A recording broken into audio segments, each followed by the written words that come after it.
What's going on, you guys? AJ Tucker here with AJ Self-Defense, man. Today I want to talk about a story I saw that happened not too far from me in Dallas.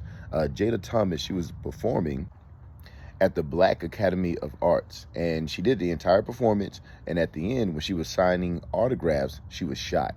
And so whenever I see these stories, I'm always trying to make videos and thinking of ways like, hey, here's some self-defense tips. Here's some self-defense tips for this. Here's self-defense tips for that. But there are times where I do talk about a story where I have no self-defense tips, because she was shot, and thank goodness she's okay. She's recovering. And one of the cool things about it is the first thing she was asking is, can I still perform? So obviously it's something that she loves doing. And the reason why I say I have no tips for this one, because it's obvious that they're going to take measures after they said they was going to get metal detectors and decrease the amount of exits and entries that they make, so they can try to catch something coming in. The person who shot her, I don't know of the motive yet, but the person who shot her is mentally challenged. But back to the tips.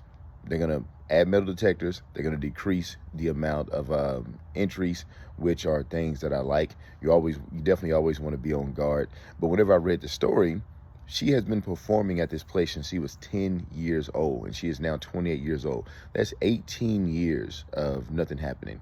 So it is easy to let your guard down. I mean, hell, like you go in a place for 18 years and you perform. It's not that you let your guard down. It's like, how do you even think about something like that happening? I mean, sometimes I get in my car, and whenever I get to the store, I stop and I'm on my phone sometimes. And so, hey, anybody could just run up on me. I'm in the drive-thru sometimes. So in life, you're always in a place where, it's easy to let your guard down. It's hard to have your guard on 100% of the time.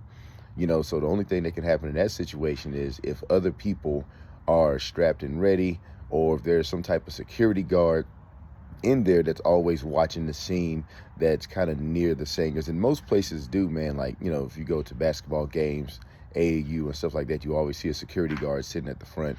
So they're going to add metal detectors. They're going to decrease the amount of entries.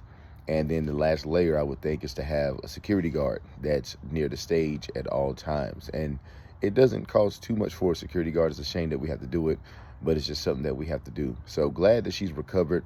Glad she's not living a life of fear, that she's going to get back on stage and all that good stuff. So that's all I got for this one, man. If you know anything about a motive or anything further about the story, it did happen in the area, please let us know in the comments below.